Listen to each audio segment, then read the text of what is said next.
Hey Seth, why did you choose to put a Chicago's Pizza location in Cambridge, and what are your operating hours? So we chose Cambridge because Cambridge is a great small town, and the Cambridge and the surrounding area seem to really support small businesses.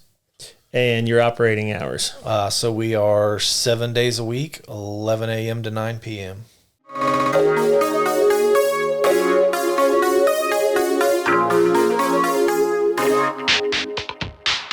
Welcome to this edition of the Hoel Truth Podcast. Today's special guest is Seth, and he is owner-operator with his girlfriend Katie at the Cambridge City Chicago's Pizza. If you follow our Facebook page at all, we just did a small business spotlight with them. So going to let you introduce yourself to kick this off.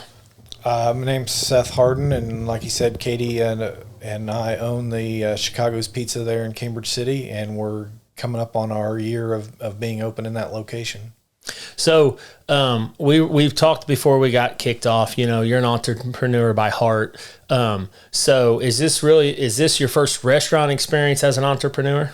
This is Katie and I's both first restaurant experience. So I came from a mechanical contracting company, and she came from the pharmacy world. So she and I, other than going to restaurants, we were both new to the restaurant industry. Well, it was funny. I seen you guys at number 9. It's been probably 3 or 4 weeks ago, and I was going to go up and harass her and ask her if she was tired of pizza, but I figured you guys were out by yourself. You didn't want somebody walking up and bugging you, so yeah, we love our pizza, but at the same time we do eat it a lot. So anytime we get a chance to sneak down to the number 9, we'll do that. So kind of tell the story about opening the franchise there at Chicago's Pizza there in Cambridge. Yeah, so Chicago's is a franchise. It's an Indiana-only franchise. There's 24 locations now. We were actually the 23rd. They just opened a new location in Portland. The group that has the Winchester location did the Portland location. So we were taking the kids to French Lick, to the water park down there, the Big Splash Adventure water park. And at the bottom of the hill, there's a Chicago's, and we would go in there to eat. We loved it. The kids loved it. And I was like, man, we should really put one of these in Cambridge. And she looked at me like I was crazy, because I think she knew that if I had an idea, it was going to turn into work for both of us. So some time went by, and I actually reached out through the Chicago's website and got a response back, and actually ended up talking to the gentleman that's the franchisor for Chicago's for over a year before I convinced him to come up and talk with us in Cambridge. So where did it start at then? Do you know? So it started in 1979. Two fellas that had been high ups with Noble Romans split off. Bob and Bob and Ron, Bob McDonald and Ron Eppel. So they started. They started in 1979. One of the first locations was actually on Monument Circle in Indianapolis. That location is no longer there, but they're scattered out mostly from Indianapolis south, to French Lick, Tell City, Bargersville. Like I said, it's kind of a new addition that there's some northern stores. I was going to say, like we were discussing off camera earlier, I think my family's probably been to half of them in Indiana. The Franklin one, Fortville, Greenfield. So yeah. I mean, and that was one of our when we were exploring the option of doing Chicago's. We went and ate at a bunch of different ones to kind of see what we liked about the different ones or didn't like, and kind of brought all the best of what we liked of the ones that we went to into the Cambridge City location. So tell us a little bit about that. Like what did you like? I mean, I know it's a franchise. I'm a business nerd, so I kind of understand that. All the guests or everybody watching or listening may not totally understand it, but I'm sure there's certain restrictions that you have to do. But what are some things that you guys try to do to make yours, the best that you feel like you can? Yeah, so there is some flexibility with it. It's not like a McDonald's. Everybody's building doesn't look identical. There's some variation in the menus. There's the core pizza group, of the franchise pizzas, and we have those in the franchise appetizer, or the core group of appetizers. But there's a lot of flexibility there. So we liked that, we could use an existing building. The building that we're in was built in 1860. So it's seen a lot of life. It's a lot of different things. At one point in time, it was an auto parts store.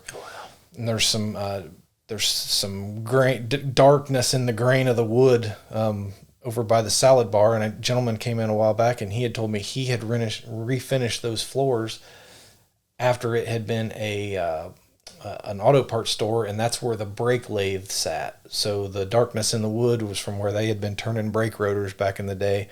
There on that hardwood floor. And I mean, speaking of that, the building it's a beautiful building. The inside is nice. I mean, that was one of the things I was going to say when I encourage people to go check you guys out. Like, it's clean, but it's just that cool small town vibe. Yep, it definitely has that feel. And when we started the process and Dave, the franchisor, came up, we walked the streets, and that was pretty much the pick of the litter as far as the buildings that we wanted. So the fact that it kind of everything fell into place and it worked out and we ended up in that building was kind of a miracle. So when you decided, and my wife's married to someone like you that, you know, we always have brainy ideas, and she's getting better at this, where she's kind of putting her foot down. The last flip house I bought, she's like, "You can buy it." She's like, "I'm not working on it. We're running the roofing business. I'm trying to help. We're trying to raise 3 kids." So, you know, she gets it. Like, she knows it's going to be work, you know, for both of us. But why Cambridge City for you guys? It just seemed like a good fit. My other business was in Cambridge. Katie was working in Cambridge, and Cambridge seems to support other small businesses in that town. And Cambridge is kind of I don't know what the term would be, but like a destination eatery type town. People come from all over to come to Cambridge to eat, and they don't go to the same place every time. Sometimes they come and they go to Lumpy's. Sometimes they come and they go to Number 9 or Hilltop for ice cream or Lakeview. So they're coming to that town to eat. So it felt like a good option and a good place to be, and especially right there on 40. You catch a lot of traffic, and there's a lot of events going on in town. Yeah, I ordered some pizza. We were building a barn, and I ordered like 6 or 8 pizzas for the crews that were out there one day. And there must have been some, I don't know, antique weekend or something.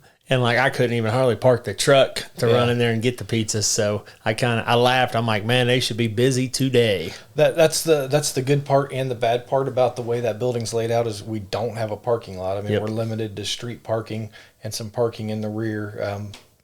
And I got a lot of pushback about that in the beginning. People are, well, the parking's going to be an issue. And my argument with that was Welliver Smorgasbord in Hagerstown. Yep. They're kind of like that. They're sandwiched between other buildings, and they have nothing but street parking, and it's worked for, 70 years for them. So people will find a spot to park. So what, as an entrepreneur, like, we've kind of talked, like, I guess what has been the biggest challenge as an entrepreneur, and it doesn't even have to necessarily be the pizza place, maybe it's businesses before, and kind of like what's the drive behind to be an entrepreneur? The drive behind being an entrepreneur is I didn't want to work for somebody else. And at this point, after 14 years of being self-employed, I probably wouldn't be a very good employee. So I feel like you have a more of an option to control your own destiny. And people will be like, oh, it must be great to be able to make your own schedule and you can do whatever you want, which, that's the farthest thing from the truth. Or you're your own boss. I'm like, well, in the one business I had over 800 customers, so I had 800 bosses. So, just to be able to control your own destiny and provide opportunities for other people. And, the one thing that I didn't think about with the pizza shop is, we've got a lot of high school kids in there working, and sometimes some of them, it's their first job. So that's pretty cool to be able to give them their first job opportunity. But on the flip side of that, the part that I don't like is you get them in there and you get them trained, and they're kids that you really like, and then they graduate and on to bigger and better things. So I think that part of it's going to be probably a never-ending revolving cycle. So, well, and we've got a couple high school boys that's working for us right now, and good kids. They're willing to put in the work. You don't have to push them at all, but being honest and transparent, having some issues and some things that we got to work through. And, I want to be liked. And especially one of these young men I've known for 6-7 years. And, it's having them conversations that really could change the trajectory of their life or set them up of I want them to look back. And I say this to everybody that's worked for me. I want them to look back and say, I grew during that period working for Bob and Emily. It may have been 6 months, it may have been 6 years, but that's a huge part of me. Now that I'm 37, I think, that I kind of look back and I laugh because what I call my first real boss out of college, he was so anal. And I was just 21-year-old kid. And just, his truck was real neat and tight. And my truck wasn't, and it would drive him nuts because we did operation and maintenance on environmental systems. And you could send a blind monkey to his truck because he knew exactly where his tool's at. I had the same tool in my truck. It might take you 5 minutes to find it. Didn't know where, yeah. So now I laugh because I'm like, sometimes these boys, they just drive me nuts. I'm like, why can we not? I bought a new battery charger the other day because somebody said we didn't have one in the shop. After I bought a new one, guess what? You found the other one. I found the other one that I knew was here, And the two before that. So you got a whole fleet of them not quite, hopefully. But I think that's the one thing that people, to be an entrepreneur, you've got to want to invest in people. And to me, one thing for me is, for me right now is investing in younger men. I'll say this till I'm blue in the face. This world, the world problems we have, 95% of them would be cleaned up if men stepped up and did what we're called to do. Is that lead young men, encourage them to start a business, to me, that's what I like about entrepreneurship. I just laugh when you said, well, it says I didn't really want to work for anybody else. Yeah. And you're right. People's like, oh, it's nice to be your own boss. Well, I guess, but when your phone's going off at 6 o'clock about this problem, or holidays, or weekends, or when you're at kids' events, or it never ends. Yeah. So but I know when you're called to do that, that's what that's kind of that's what you're called to do. That's kind of what you got to do, and if you're not doing that, you're not going to be happy. Right. Now, what does Katie think of coming over from doing the pharmacy stuff over to this? Always got a big smile on her face. Always got. Look like she just got her hair and makeup completely done. I don't care if I'm in there at 3 o'clock in the afternoon. She's a pretty face to be in there. Let's put it that way. And working her tail off also. So yes, and she needs to be the face of the place because that's not me. But she's done great. So she, coming from pharmacy, it was definitely customer service oriented. Yep. So that part was easy for her. Managing people, that was kind of a new challenge, and I'd been doing it for a long time, so I've tried to lead her along the way, but she picked right up on it. She's 100 times smarter than I ever thought about being, so she's done great with it. Now, are you in there much for the day-to-day, or kind of what is your role? So I kind of take care of a lot of other things during the day. I'll go in and do building maintenance things in the morning before we open, and then I'll go do other stuff, mowing at our properties and whatnot, and then I come back in usually around 4, and I'm there for the evening rush. Okay. Make dough, help with dishes, help with what pretty much whatever needs done. So okay. I've never noticed you in there, but she's the face, so I try to stay behind the scenes. It's better off. So so do you have to make the dough and use it? So what's? Yep. So all the dough is made there in house. Other than we don't make the gluten-free crust and we don't make the crispy thin, but all the traditional crust and deep dish crust of all the sizes, we make all that in house. So it gets made, balled into specific size balls for whatever size pizza that's going to make, coated in olive oil and put in a cooler. So dough you make today, 3 to 4 days is the shelf life on it, and beyond that, it'll actually, because it has yeast in it, it'll start swelling. Yep. But we got a pretty good rotation now where we know how much we need to make and, gear up for the weekend, make more going into the weekend. So do you make dough every day then? Pretty much every day. Okay. Yep. Some days it's a little, some days it's a lot, but yeah, we pretty much make dough and sauce every day. So you make your own sauce. What's that? Make the own sauce. What entails in that? So it's not too difficult. So the tomatoes come from a farm in California, 4 Chicago's. They're canned tomatoes made into a paste. We add the spice mix, water, a few other things we can't talk about, and then it goes into the cooler as well. Okay. Yeah. So that's for the shelf life of the sauce too, I take it, or the paste, right? Yes. Yep. 3 or 4 days, and we make it. It's made by the bucket, by the 5-gallon bucket full. Okay. So. Okay. What is what is the challenge that you've had with the pizza place that maybe you didn't see come up since you've been a business owner in other industries? Yeah. So those challenges, the best part is people, and the challenge is people. So I'm sure you can relate. I mean, you fill shifts, and then somebody calls off, and then if somebody else can't pick up that shift, then everybody else has got to carry a little more weight. So have you had any problems of hiring help? No. In the beginning, we hired, and the ones that weren't going to work out pretty much weeded themselves out. We just had a hiring event to replace some of the seniors that had graduated a few weeks ago, and she just did open interviews on one day for like 2 hours and had like 18 people show up. Nice. So how many people do you guys have employed at? So currently right now, I think we're at 18. 18 plus Katie and I. So Okay. we're 20 people. Any of them full-time? They mainly all part-time? How's that work? So we have some full-time adult daytime help. Okay. And then evenings is pretty much primarily filled in with the high school kids. And then you're kind of in there managing the high school kids then? Yeah, Katie kind of takes care of the front people, and I kind of take care of the back people in the evenings. So. Okay.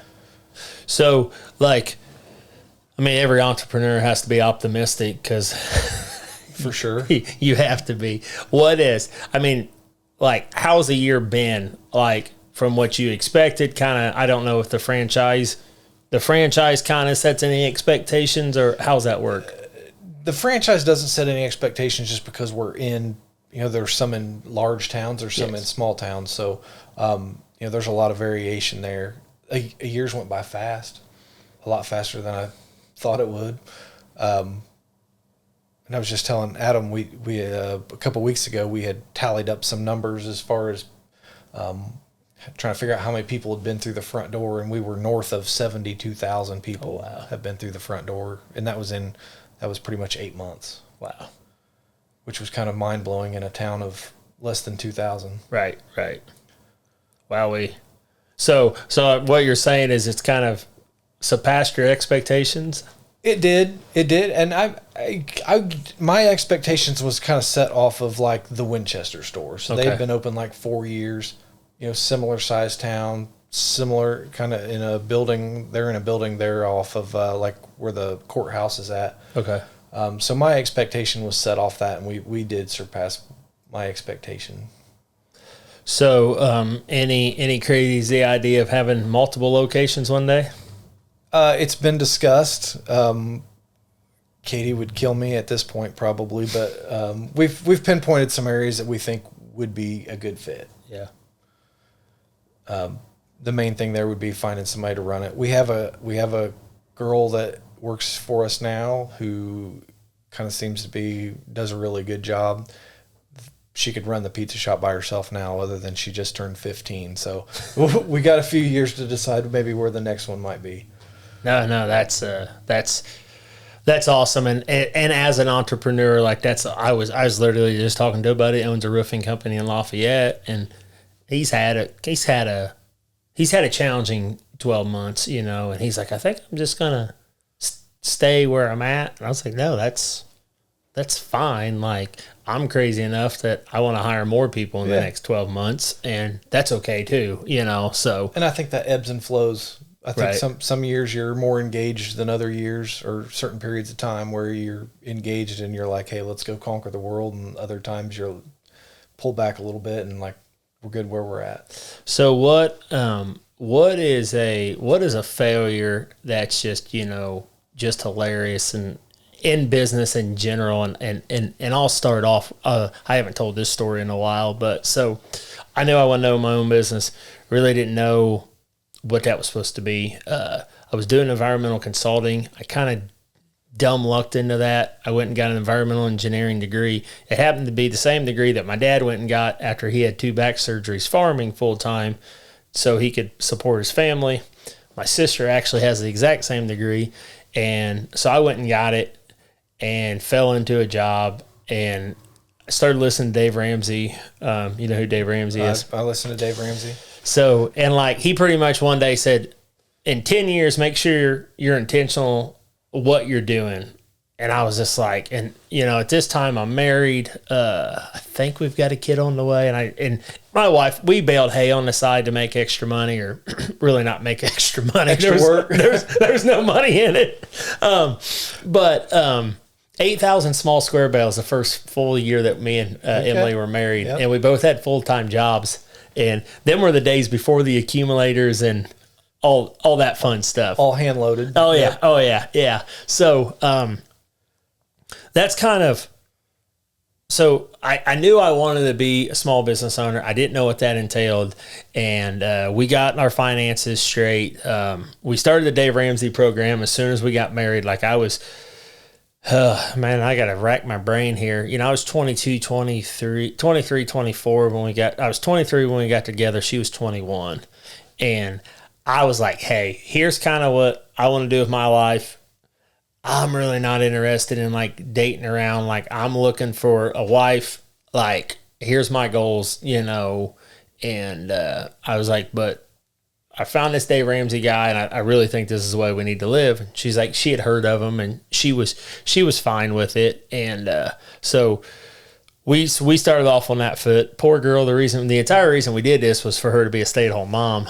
And now she's the chief operating officer around here, because we'd be all SOL if it wasn't for her. But so we get doing some things, baling hay. She's cleaning commercial buildings, residential on her days off, to help pay off debt. And I started doing property management for this was 10 years ago, probably almost now. So foreclosures were left and right everywhere. Yep. And, we'd go in there and we were supposed to mow the grass and this and that. And the first work order I took was like an hour and a half south. And at this point, I think Rhett, my boy, he was very little, I think. And there's no water in this place. And somebody had taken a dump in the toilet, and in the work order was a fecal removal. Okay. And it paid like $8. And I'm not making any of this up. I wish I was. So I called the lady back, and there was a couple of issues of some things they had on the work order. Once I got there, I sent her some pictures, and with a straight face, she's like, well, you could go ahead and perform that fecal removal. That'll pay you $8 while you're there. Now, granted, I just probably drove 72 miles. You know what I mean? You spent $20 in gas to get there. Yeah. Yeah. Yeah. So and I mean, every once in a while when me and Emily's just having a rough day, we just we'll just say fecal removal, and we'll just about cry because we laugh so hard, So looking back, I was grasping at straws there, trying to force something, and learned real quick that wasn't necessarily the route that I needed to go. So yeah. What's a hilarious failure or a lesson? I guess I should refocus it as a lesson, because I learned real quick that I didn't want to work for some place like that dictated very low pricing, For fecal removal. Yeah. Oh gosh. I mean, if you're an entrepreneur, you have failures, and I don't think you ever outgrow them. I mean, You're not everybody, as Dave Ramsey, everybody thinks everything's hockey sticking to the right, and that's far from the truth. Failures. One of the first, so we did generator installations. Okay. And one of the first ones we ever did, we got it all done. We had it connected to the gas. We had it wired in. Everything was great. We fired it up, transferred it.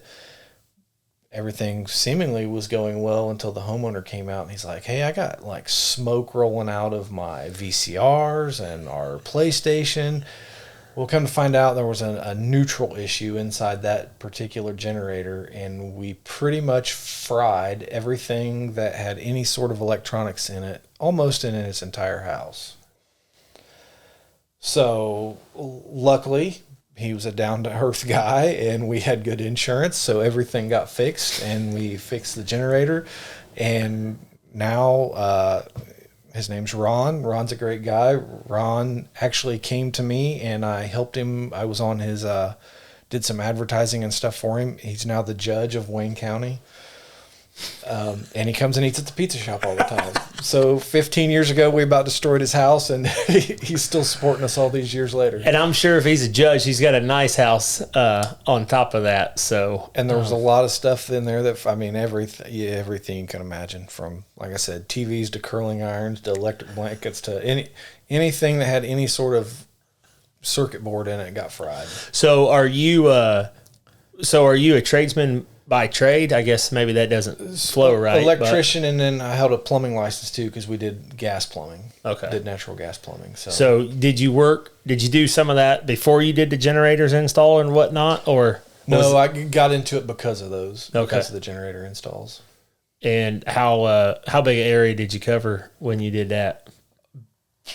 Probably bigger than we should have. So we were covering pretty much maybe a 50-mile radius from Cambridge City. So, and then we had customers in Muncie that had lake houses, other places. So we had gone further than normal to do some jobs for some people because they were repeat customers and they had multiple homes. So. Oh yeah. What got you into that business? I was working for a company in LaPel, Indiana, and they had a contract with T-Mobile doing generator service at cell sites. Okay. So I did that for a couple years, and then that contract ended. And when that contract ended, I left there just because that was pretty much primarily what I was doing was that. So they weren't necessarily going to have a place for me. So it was 2012. I split off and started doing that. You know, that's ironic, because that's why I ended up getting out of the environmental field, because what I noticed there was you're one contract away from nothing. Like, and my story was, I was on my honeymoon, and the Friday I was going on my honeymoon, the company I was working for got a certified letter stating that they were just contracted. I was getting probably 60% of my work from was getting terminated. And at that time, there was me and another guy that we did the same job. We both covered Indy. He went north, I went south. And then we had a boss, and then we had another guy that kind of worked with us too.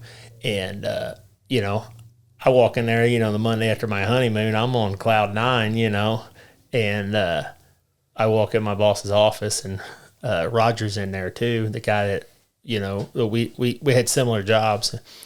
And my boss was like, hey, did you hear that we lost that bulk contract? And I was like, and I mean, my stomach just turned in knots. And great company.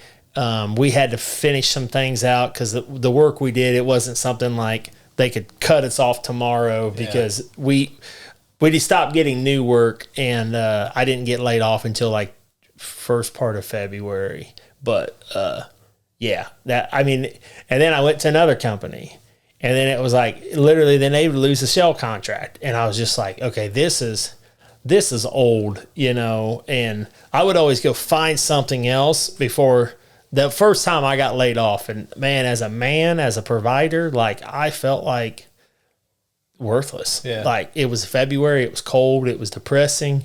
And that was the nice thing about residential, if something's going to happen somewhere and you lose a customer, but when you have over 800 individual clients, it's better than, one large client. Yeah. And it's always ironic how you're nudged out, I believe in God, I believe in a creator. Sometimes we're too stupid to listen. Like I'll even tell this story. Like I wanted to go sell roofing, and I actually ended up back at that company that I was let go from, or I was laid off of. Then I went and found a job because they got more work back. And then once again, it was starting to kind of fizzle out again. And I went and interviewed, got a job. And I just told my wife, I was like, I don't feel like this is what I'm supposed to do. I'd already got a job offer to go sell roofing, but it was October, so it was later in the year. Couldn't really build your pipeline up before it got real cold. And me and Emily went on a vacation right before I started the new job, and we went and seen some people that they're like our grandparents' age, and they're like, you guys got to do what you got to do. Like, don't worry about the money. God will provide, and on our way back, my wife's like, hey, you don't have to start that job tomorrow. And I said, I have to, because I gave my word to a company that I was going to come and work for them. So I worked through that winter, but to me, it was obvious, like, okay, I've got to go do something different, Yeah. And it seems like there's always highs and lows, but everything, I feel like if you're out there and you're working hard and you're doing the right thing, everything always seems to work out in the end. There's parts in there where you might not agree with how it's going, but in the end, it always works out. Well, and my dad always said growing up, work hard and be honest, and you'll never have to worry about a job.